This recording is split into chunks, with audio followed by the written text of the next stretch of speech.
Sa ilalim ng init ng araw at dilim ng gabi, tatlong sitio sa Zinundungan Valley, Masi, San Juan at Boral ay sabik nang makaalpas mula sa kalas ng kanilang nakaraan. Ngunit ang oras ay tumatakbo na mabagal para sa mga taga roon. Marahil kapag may kuryente na ay uusad ang gulong ng progreso.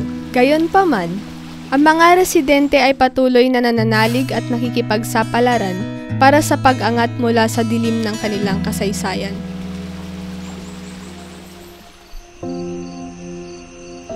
Nay ma'am, katuwan kuryente ka na madadigas kami ata ko awalhod kuryente, siyempre no awan na ilaw, madi kami nga makaguyo.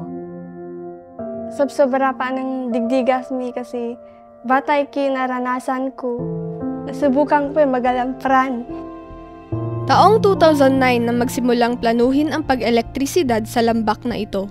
Ngunit ngayong 2024 lamang na isakatuparan dahil maliban sa mahirap ang daan sa kabundukan ay naging kuta rin ito ng mga nag-aklas. Hindi hangad sa kaalaman, lahat ng mga bumarangay dito is sila lahat ay halos kubkob ng mga CTGs, and then pumasok yung CSP 2021. Zinundungan Valley was also considered as one of the notorious places of the CPP-NPA. Na-clear noong 1990s, ngunit nakabalik na naman sa early 2000, pero na-dismantle ito noong September 2022. Sila nga ang dahilan na hindi nag-i-improve ang barangay. Kasi matakot yung mga kontraktor na kumuha ng projects dito. No, adati operation idi, no ibagada nga mapangkayo ijay, mapangkamilata.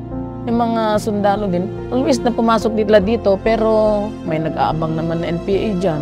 Before sila makapasok sa Barangay Boral, napalaban na sila sa Sigalao, ganun ang sitwasyon noon. Napadasa mi pa iti awan gaas na kakaasi kami, lublubo, ingana ito'y, matumtumbatin wang mi, agkargati sa balit ang nagbiag kami. Panalyanday kami tan maliin na abrami. Siyempre, dake naalap man yung pang-abramik activity mi, tuloy-tuloy mi pa rin yung kasi kailangan namin sagmit. Talaga focus ko mga kabataan. Sabi ko lang, mag-aral, mag-aral, mag-aral kayo. Para yan lang ang pamana namin sa inyo. Gusto namin makapagtapos ng pag-aaral, kaya kahit sobrang hirap kakayanin. Talagang nandigasan kami how many years. Thankful kami nga yun, medananda kami ka chance nga magkaroon ka light sa Zinundungan. Parang dream come true yun. Nandito po kami sa Rizal ngayon upang maglagay po ng ilaw po nila. Actually po, ito po yung pinakamahirap po na site na nagawa na po namin. Bakit Zinundungan? Kasi nga lahat ng coverage area natin, sila yung sitio na hindi pa na-extend ang kuryente. The total project cost in Zinundungan alone is about 28.3 million. Hanggat may pinapanganak, hanggat may nag-aasawa at may humihiwalay at nagbabahay ng sarili nila, the electrification projects never ends. Sa ngayon, ang Zinundungan Valley ay kasalukuyang nabubuhay peacefully.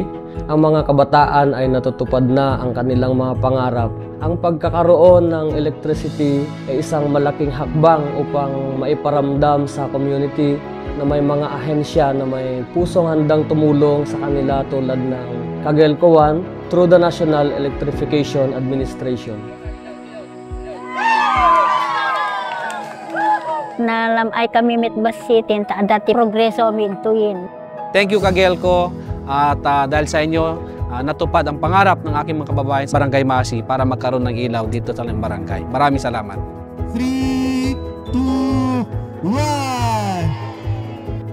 Thank you po kami kasi may light na po kami, hindi na po kami mahirapan sa pag-review. Sobrang magayayata ki yung asanso ya light ya jajamin. Maraming salamat po sa mga Philippine Army sa tulong nila na ma-cleared ang barangay sa insurgency. Ang Cogelco po ang ilaw ng barangay para maganda po ang aming pinatutunguhan. Masaya po kami. Diyos mabalot po.